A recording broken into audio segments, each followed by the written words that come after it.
हे मित्रांनो, नमस्कार.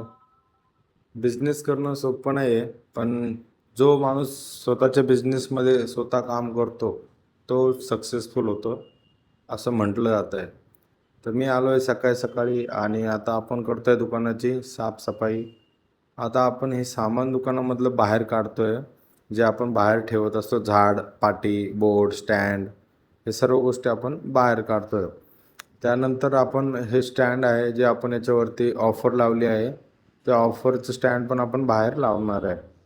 हे स्टँड वगैरे आपण बाहेर लावतो याच्यावरती डिस्प्लेवर, त्याच्यावर मार्केटिंगसाठी आपण बाय वन गेट वनच्या ऑफर वगैरे ठेवलेल्या असतात. आणि आता आपण घेणार आहे झाडून मारून घेणार आहे, कारण की स्वतःच्या बिझनेसमध्ये स्वतःलाच सर्व काही करावं लागतं. तर आपण आता बघा झाडू घेतला आहे आणि आता आपण बॅक साईडने पूर्ण सर्व झाडून समोरपर्यंत येऊ. आता झाडून मारल्यानंतर जी धूळ आहे ती पूर्ण आपण डस्टबिनमध्ये टाकून देत असतो. कचरावाला गाडीवाला घेऊन जात असतो. आता त्यानंतर आपण रोज शॉप क्लीन करत असतो. आपण लिक्विडनं शॉप क्लीन करत असतो.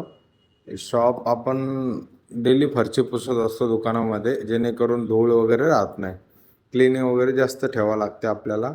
आणि आपल्या ऑप्टिकल स्टोर आहे, इथं जास्त धूळ वगैरे जमत नाही. आता ही चालू झाली साफसफाई. आपण जसं आपल्या जीवनात साफसफाई केल्या नाही तर काही गोष्टी पूर्ण होत नाही बघा. आता आपण टेबल वगैरे क्लीन करून घेणार आहे, ज्यावरती जास्त डस्ट असते. तर आता हा समोरचा जो टेबल आहे आपला, हा पण आपण क्लीन करून घेऊ. सर्व क्लिनिंग झाल्यानंतर विचार केला स्वतःला पण थोडं क्लिनिंग करून घेऊ. तर मग थोडं क्लिनिंग केलं आहे. धूळ वगैरे बसलेली असते, लाईट नव्हते, घाम वगैरे येतो तर तो क्लीन करून घेतला. तर मित्रांनो, हा आहे माझा फर्स्ट ब्लॉग आवडला तर लाईक आणि शेअर करा, फॉलो करा. असे बोलून मी माझे 2 शब्द संपवतो. जय हिंद, जय महाराष्ट्र.